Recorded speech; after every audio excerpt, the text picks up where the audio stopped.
right. Today on Merchants of Change, we're visited by former Mr. Millis, Chris Ward, football player from Bates. We get to learn a little bit about his journey from a big company to a small startup and a 10-year run at Turbonomics before joining the exciting Vercel, who just raised a Series D at $150 million at a $2.5 billion valuation.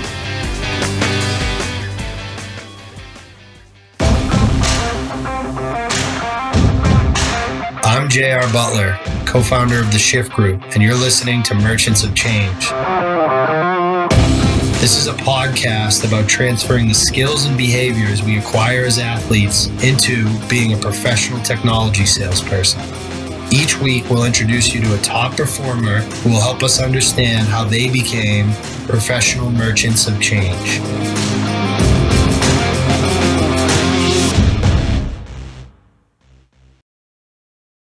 What's up, kid? How we doing? What's up, JR? How we doing, boys? Good. Excited for this one. We got a Massachusetts football player in the house, so that's right up my alley. That's right, baby. That's right. Chris Ward coming in from Vercel. Chris and I have a lot of history, so I'm definitely excited for this. Chris is a phenomenal sales leader, athletic background. I know he's got some great stories to share with us. So let's just get right into it. John, I know you're coming from like a league right near Chris. You guys kind of grew up in the same area, Massachusetts. Why don't you start off asking a little bit about Chris's athletic background? Yeah, that's perfect. So, Chris, remind me what's the league? What's the league Millis is in? I grew up in Mansfield, down 495. Oh yeah, I know Mansfield well. No, we're in the Tri-Valley. And I do have an athletic background. I wouldn't say I'm an athlete. I had to rely on my brains and my strength and some other strategies. But I'm happy to be here, though. We're pumped to have you because usually, JR's talking usually to hockey players, so it's good to have you on here. I grew up I played left tackle since the day I was born in Mansfield, so I played football, but I never touched the ball. I played football and basketball mainly in high school, and I went back and forth between baseball and track. And I played football for 2 years in college, and then the concussions caught up to me. So I actually started playing rugby because I actually got to touch the ball. Surprisingly, there's a lot less concussions in rugby as well. Yeah, I didn't. When I stopped playing football, the rugby coach, I think he called me the next morning and tried to convince me to play rugby. But so we're on the same page. And what's it like growing up in Millis? I know you played like Norton and Bellingham and like Dighton, Rehoboth, those types of teams. Like, all around Medway, Medfield, Hopkinton. We are by far the smallest town, and we had this motto: small school, big family. Like, I graduated with 69 people, and like 2 years after I left, I think there was 16 people that played football my senior year.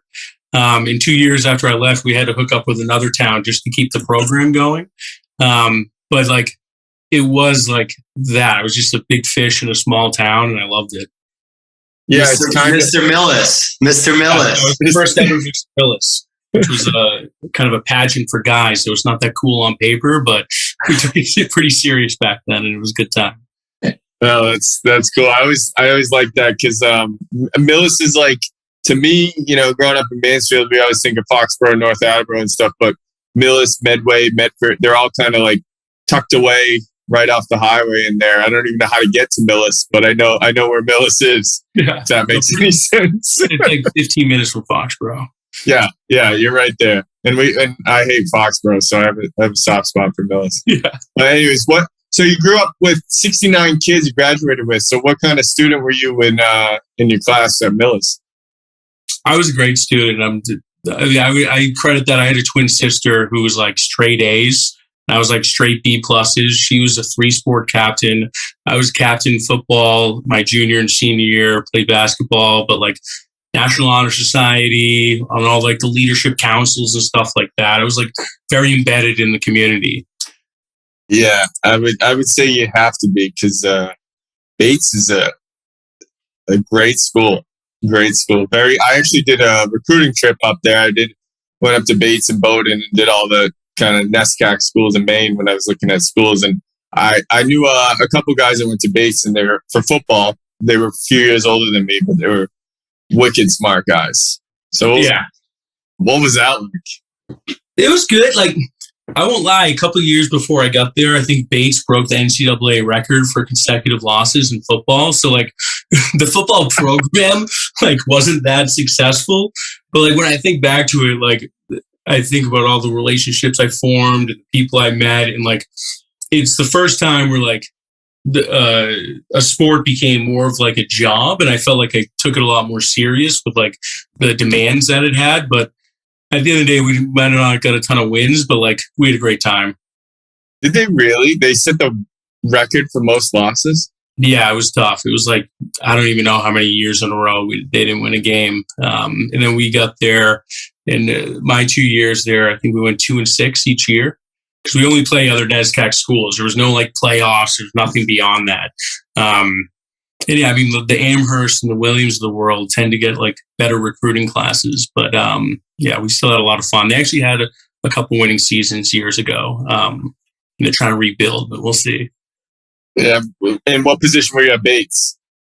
I was all across the offensive line. I played tackle, I played guard, played little center. I started my sophomore year was when I first got a lot of playing time. But yeah, mostly guard, I'd say. Yeah. So what'd you like better, playing at Millis or playing at Bates? Millis by far. It wasn't only like, but like we didn't win that much at Millis. We only had like 16 kids playing. I think it was like my generation at Millis. Like like when you only have that many kids in your class, you really need people to like pick football or soccer. But my generation, like all the kids and the best athletes pick soccer, and like we were like in states in soccer, but we just made the football team suffer.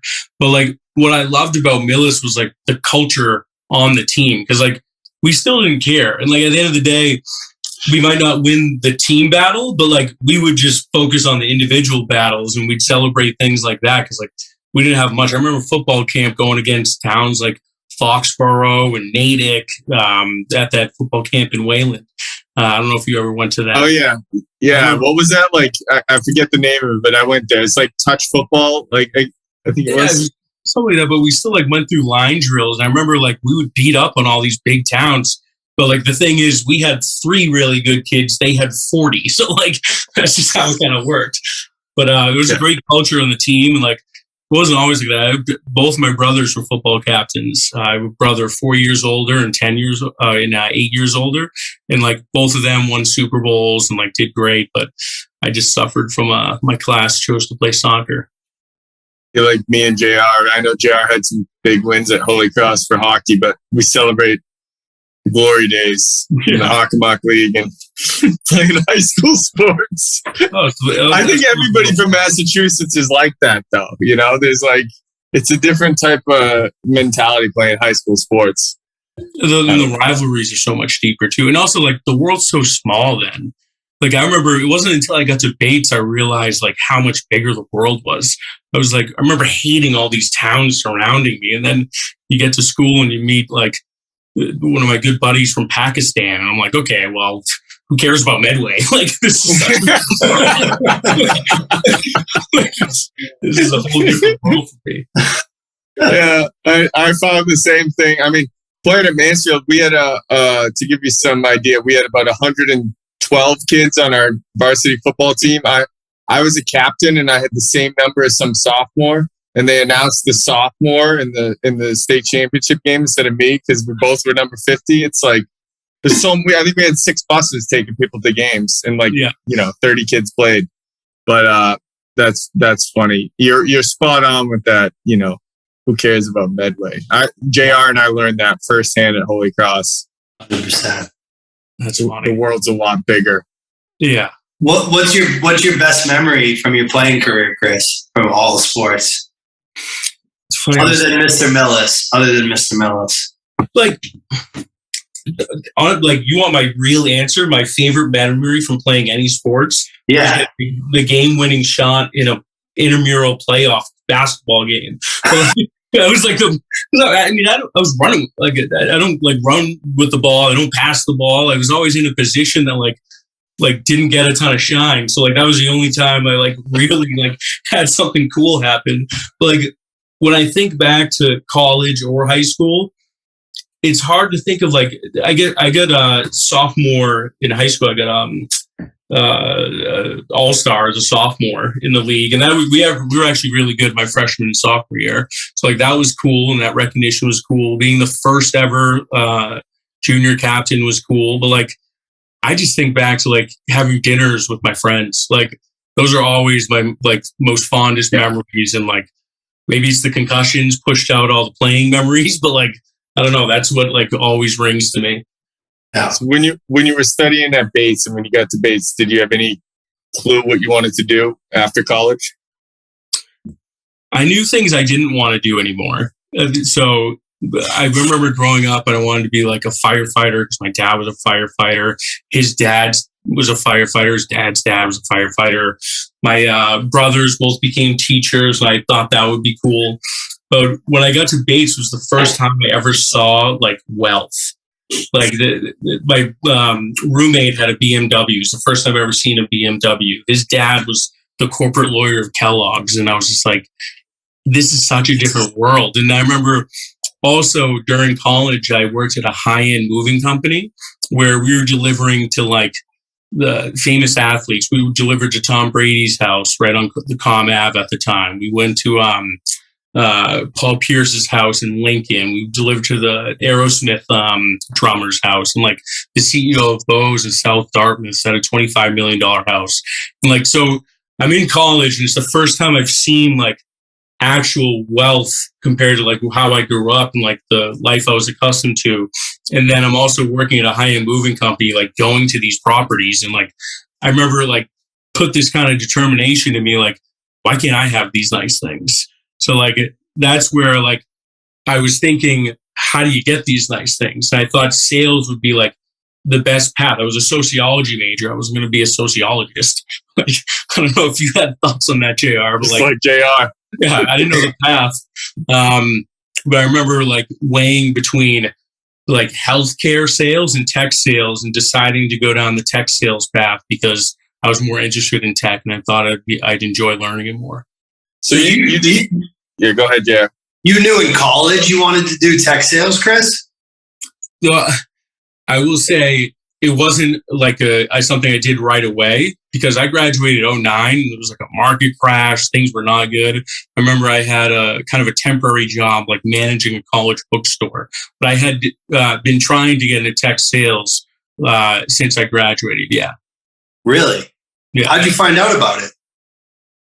Just friends that graduated before me and that were doing really well. And I ended up getting an internship at Oracle from someone I played football with. His name's Coleman Peak. He had just done an internship at Oracle, then got hired full time. And he could basically like just back hire and backfill his role. And he thought of me because he knew I was trying to get into the field. That's how he started at Oracle with a 6-month internship. So you did like more about who you knew graduating. Did you have any other kind of ideas or strategies on getting a job, or were you just networking with some of the guys you knew that? So I did know I wanted to get into tech sales, but like that's the limit of like the filtering I did for a job, which I enjoy the experience I had at Oracle, but like you got to think I'm going from one of the smallest public schools in Massachusetts to a very small liberal arts college to then one of the biggest companies in the globe, like 180,000 plus employees or so. Yeah. So like when I got there, it was not me. And like, granted now, like what I do credit those 6 months with was like, it solidified I wanted to stay in tech sales, but I also had buddies around Boston. I had one, his name's Ted Bronstein. He worked at this company, Brightcove, which you guys might be familiar with. Back then, super early startup. I had another buddy at HubSpot, which back then was a super early startup. This is like 12, 13 years ago. And I remember whenever I would hang out with them, and if we were with their colleagues, it was like I didn't exist. And I remember I would get like super annoyed because like I'm not part of the conversation, and like they're just going raving about like, oh, I got this promotion, I traveled here, we closed this deal. I didn't have that at Oracle, and I realized I wasn't mad at them. I was just jealous because like I didn't care, and like that wasn't the mentality at such a large company. So now I'm like, I don't want to work for, and I remember at the end of my internship, I was getting job offers at Oracle to sell their hardware, Sun Microsystems.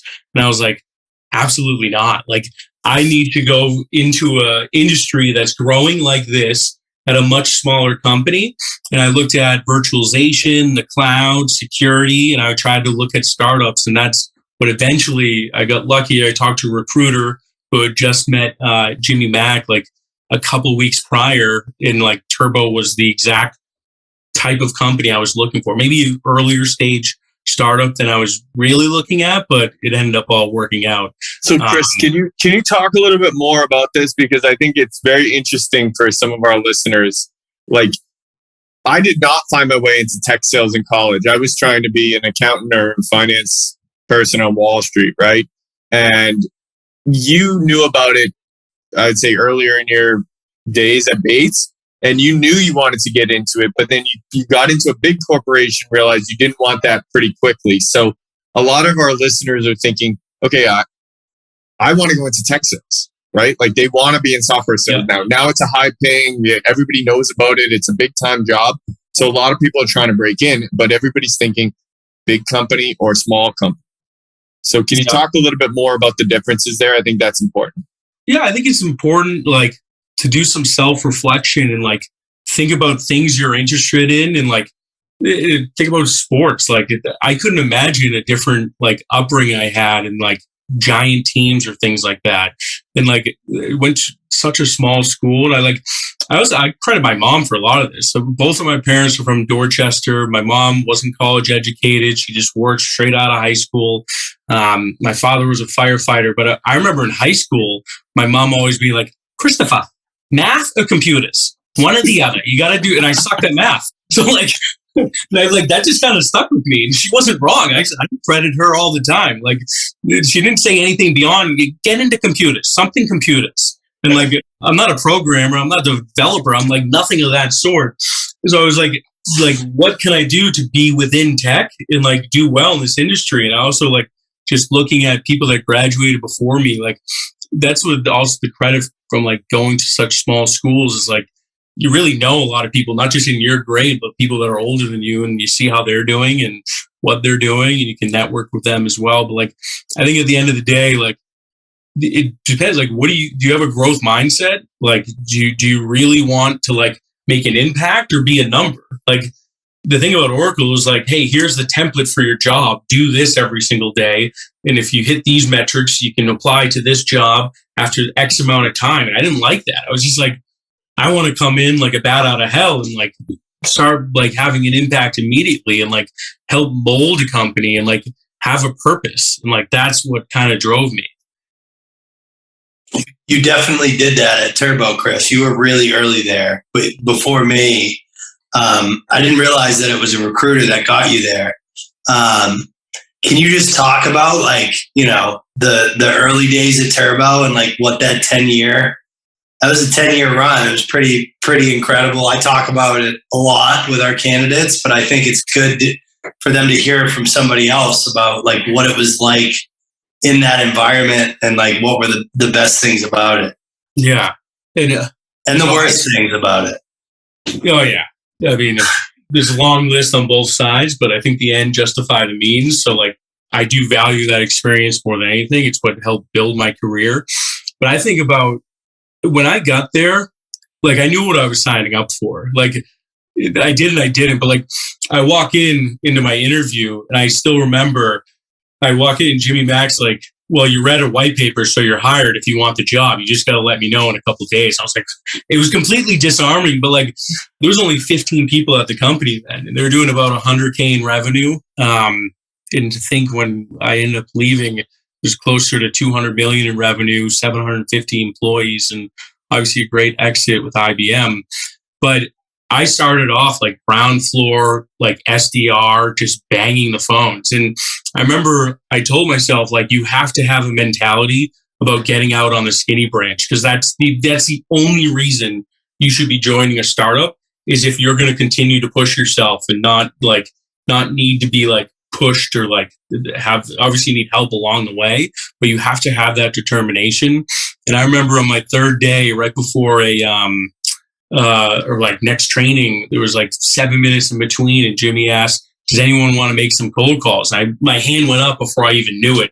And I was like, you idiot. And like, I'm already like sweating, freaking out, but I'm like 7 minutes before the next training, like no one's going to answer the phone. Like, it's cold calling. Like, what are the chances? Obviously on my fourth dial, someone answers, and I actually like scheduled the demo. It's like, that's the goal of the role. And like, everyone's like, holy shit, look at this kid. Like, he's nasty and stuff. It was like the best and worst thing that could have happened, because for 3 months after that, I didn't schedule another call. So like, everyone thought it was real. So like, I didn't know what I was doing. We didn't do any cold calling at Oracle. This was before they actually had their whole like business development program in place. Like, I was the only guy in Burlington that was a BDR. I forgot what we called her, a business development consultant there. And I remember those first 3 months putting so much pressure on myself, because like I was trying to learn how to code, because I was like, I'm in tech now, I got to know everything. But then like I started reading sales books, and like Jim was such a great mentor. I remember he put a mirror on my desk and told me to smile into it when I'm dialing. And like, these things sounded corny, but like in the sales books, I'd go right to finally I could tell like that I don't need to learn how to code. I need to stop being scared shitless once that phone starts ringing. So like, I started reading all these things and like thinking about like saying nice things and positive things to yourself as the phone's dialing, and just like getting down that first sentence, have an inflection in your voice, and stand up, because that opens your airways. Like, all these little tactics. And this is why I love what you guys are doing at Shift, because like, that's how an athlete approaches things. Like, it's like, how do I get a better swing? How do I get a better shot? How am I more efficient with my time? How do I get lower? What's my leverage like when I'm on the line? Like, how do I get stronger? Like, this is how I approach the problem. And once I had that first really good call, it just blossomed from there. And I remember I ended up becoming a sales manager within like 6 months or so. But at the time, sales managers manage SDRs, and like, it got to a point where I had 7 SDRs underneath me and 70 opportunities I was running. And I was like, Jim, like, we got to think about how to redo this, because this isn't going to scale. So I built the first SDR program, did that for a year, grew that from like 0 to 45 people. Then I built our first post-sales team and the customer experience team, our CSMs. Because like, something that I was like very attracted to was like the autonomy to like build my own teams. And like, I just kept thinking, like, where do my skills help apply to solve like big problems within the business? And I did the post-sales stuff for a while. Is that like, we always ask, like, what, you know, your superpower, like a unique skill that you've developed specifically that makes you successful? What would you say yours is, like, when it comes to this like idea of building? I think I go through this like active role of like taking myself out of the business and looking down with a bird's eye view. And I also I purposely form relationships across the business with people on the front lines with every single group, because like, that's how you get a lot of other data.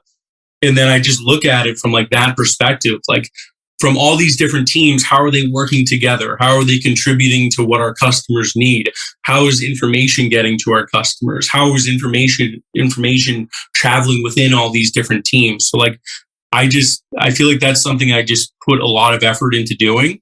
And I do it consistently as well, to like keep pivoting, like, how can we always get better as a team in our processes? Now we all work together with the customer in mind at the end of the day. I think, Chris, you hit on something when you said, like, you know, you just volunteered to do a cold call, and then you get fast forward to building teams, right? Like, can you talk a little bit about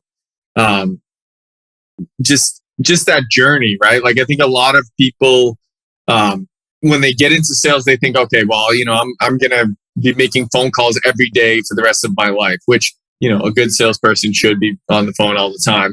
But like, how did you get from, you know, making a cold call to where you are today in terms of just what mindset did you have to get you there? So I think it was so much less about like thinking about how am I going to be the best manager, like how am I going to be the best individual contributor. I always thought like, how can I become a better leader that like helps this company?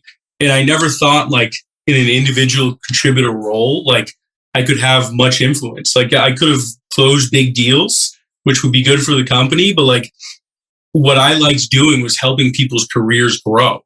And like, that's what like had me like focused when I took a step back was like, what's the biggest effect I can have on this business? Initially, when it was like managing SDRs, it's like, how can I teach everything that I learned in this role and then help people grow to like find their own, like, because you still have to like, you kind of steal all the best things that you've learned from all these people, but you need to apply yourself to that. And like, and also like, I think it's a very stressful role. It's like the hardest, like, I'd say it's one of the more like difficult businesses to get into. It's like, it's very like non-forgiving and like there's a ton of rejection. It's almost like you have to be like such a mentor, like help people really like get through all that. Cause like at the end of the day, like helping them focus on how they're getting better and like all these little tactics that help me, like that's what I felt like I could share. And then the confidence of building that business from the ground up gave me the confidence to start the next business within Turbo, which was our post-sales team.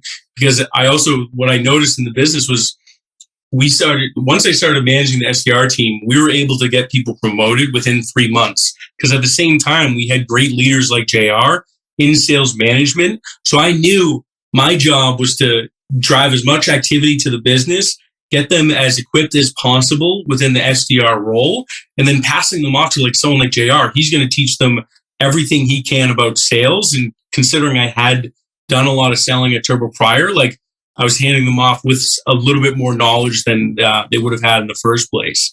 But once we started promoting people so quickly, we started having so many customers come on and like territories were getting small so quickly and like customer go from person to person to person.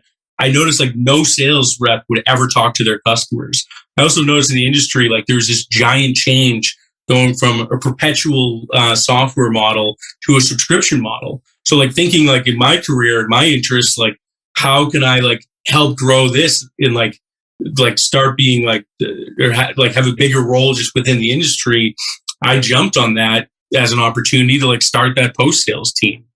I did that for the next 6 years at Turbo. I think that's really interesting, Chris, because the way you described it, and I don't know Jimmy Mack, but you know, it sounded like when you met with him, he instantly saw you and became a mentor to you.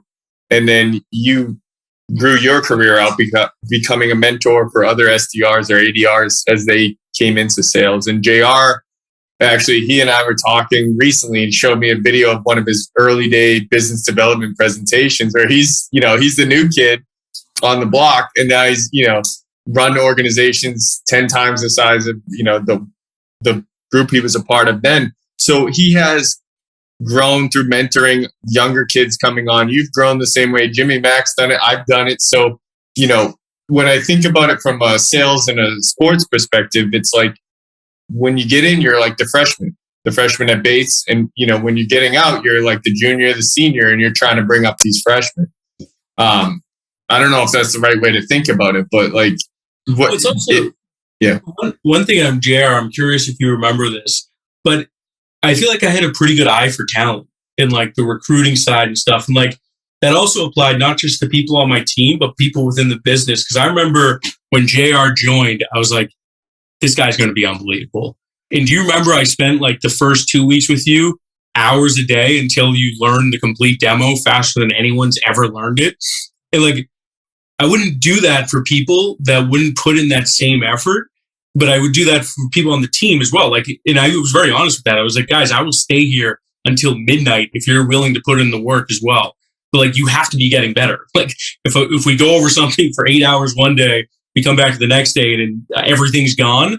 like you're not, that's actually just like an acumen issue. But like, I remember seeing JR and just seeing how special he was and him going over his background. I'm like, he can help this business grow. Like, I need to teach him the tech because that's the only thing that he didn't know yet. So what'd you look for? What did you see in JR? No offense, Jay. My smile. It was my smile. Fell in love with those eyes. No. His GPA? Was it his GPA? First, I knew we have some mutual friends. My best friend in college is actually brother-in-law is one of his best friends in college. So like, John knows Liam too. Oh, okay, yeah, Liam. Okay. Liam so yeah, Richard's twin sister, they're married, and like I remember Liam like gave me a heads up that you were joining, and then when you joined, I could tell like there was the confidence, the storytelling, and just like I don't know, you just like see the special, like I don't know what it was, like I mean, yeah, confidence, the storytelling, and like I could tell like you were so determined, and I could also tell you were going to make some of the other sales managers jealous. In competition helps the business grow. And I was like, this is going to be unbelievable. In my role then, like I just kind of served everyone. So like, I was just like, this is going to be the best. Like, let's get him like as good as he can be as quickly as possible. And he's going to take the reins from there. And like, it's going to help the business grow. They had a rule when I joined, John, that you couldn't make phone calls until you knew the demo. Like you literally couldn't get on a call with a customer until you knew the demo. And I was coming from selling our competitor VMware, and I had like 40 customers in New England.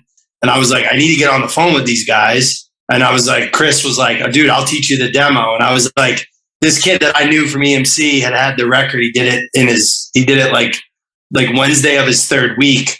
So, and you had to give it to the CEO. Like you literally had to do the demo for the CEO in order to get on the phone with a customer. So I told Ben my first day, I was like, hey, I want to block 30 minutes on your calendar on Friday. I'm going to do the demo for you. And Chris literally stayed with me every night and like walked me through every section of the demo. And I put together like my own version and story around it. And then I did it right away. And it remained the record forever. Because eventually they stopped doing that. But, you know, Chris, to your point, though, like I never really thought of this till you said it. Mentorship is a two-way street, right? And I think that's really, really important. It's important for what we do, especially because we give these kids a really good foundation. And I can tell almost immediately which kids are bought in based off like how quickly they go through our content and how bought in they are with like the assignments and the tests that we give them. So like the reality is, and I don't think young kids appreciate this as much as they should, is that guys like you and I and John want to help people, right? But you have to put in your part of the effort, right? Like that's kind of what you're saying. A billion percent. Because at the end of the day, like one thing I realized, and this is through Ben and I as well, is like how valuable your time is. And that's something that like I started thinking about. And it also helped me get like better on calls. Like I wouldn't waste time. And like when you realize how valuable your time is, and actually like you can apply a number to it. Just look at your salary and like divide a number. Like, is this person worth this amount of time?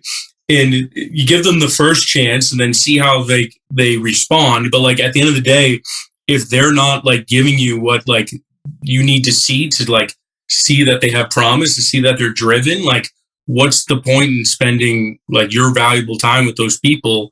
Like that's not what you should be doing. So true. It's so true. And I think you get that clarity as you get further along in your career.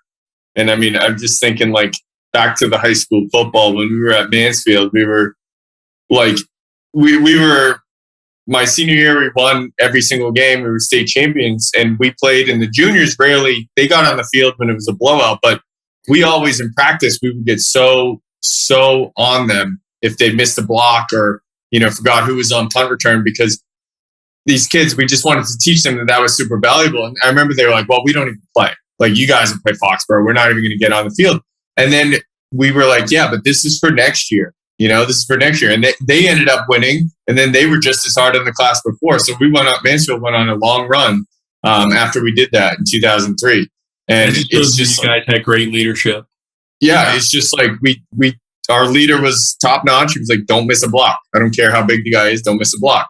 And you kind of breed that same thing in sales, you know? So it's good. It's cool to hear you say it's two-way street, because I think, or JR say that, it's good. So, yeah, I mean, JR always has this one last question, JR. I'll let you ask it. But I have two last questions. Okay. Because me and Chris have a mentor in common.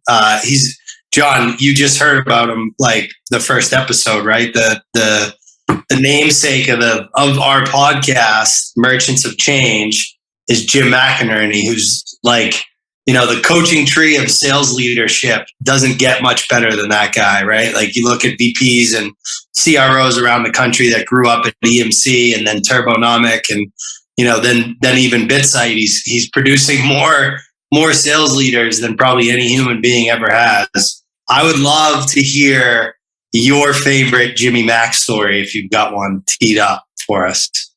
Oh, there's so many. I used to spend so much time in his office. I'll have a funny one that we had. We had this inside joke because like when Ben became the CEO, he was still full-time managing director at Bain VC.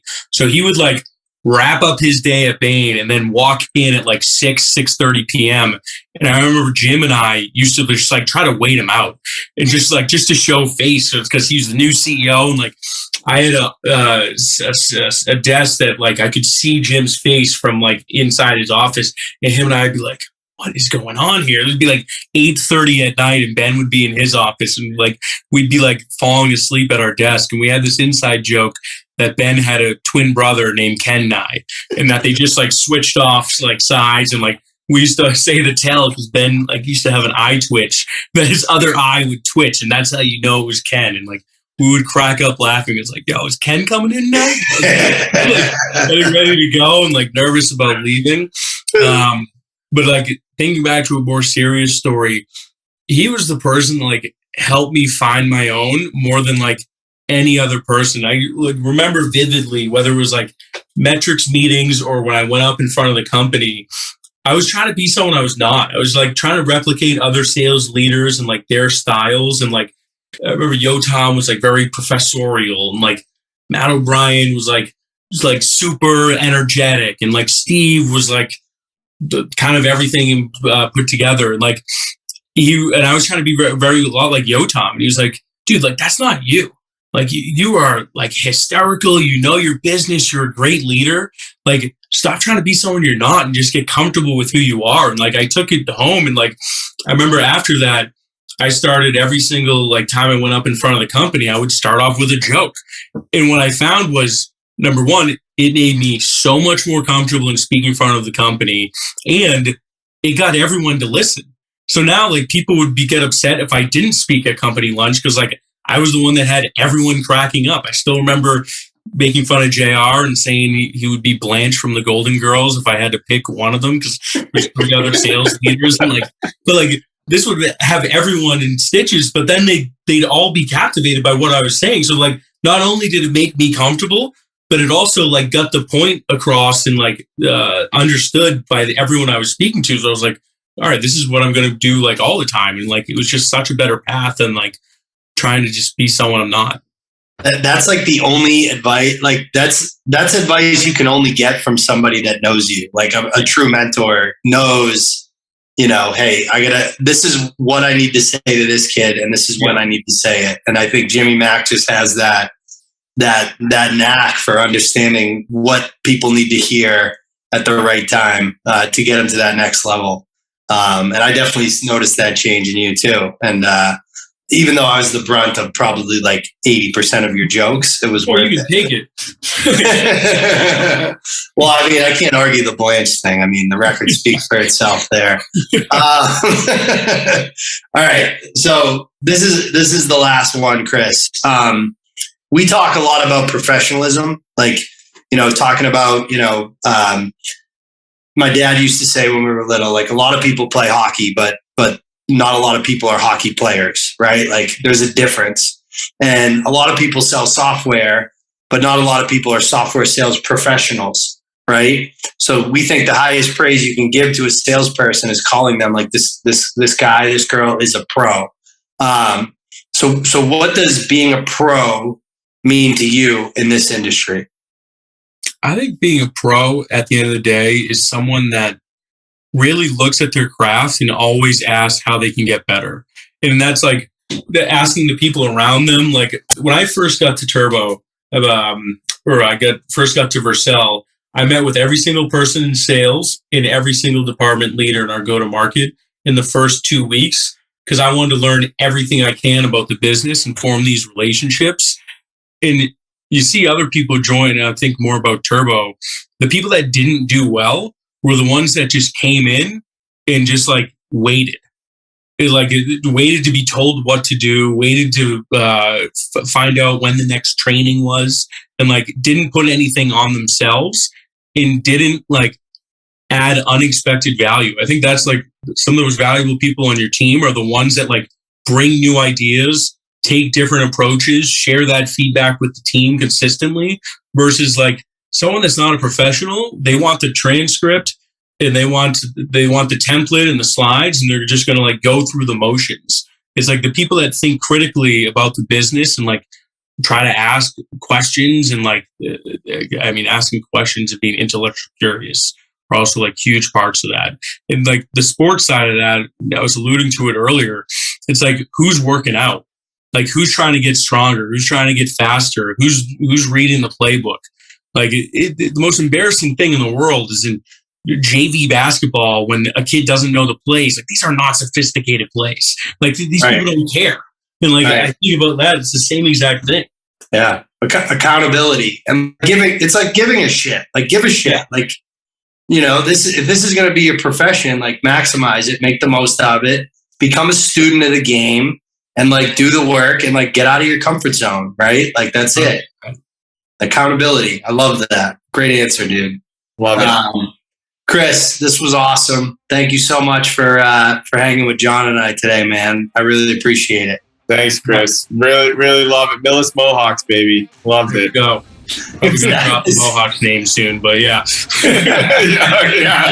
Probably should drop that. I love it. Thanks for the time, guys. Thanks, buddy. All right. Bye. This wraps up this episode of Merchants of Change. If you enjoyed this episode, the most meaningful way to say thanks is to submit a review wherever you listen to podcasts. If you're interested in working with us, please come find us at www.shiftgroup.io.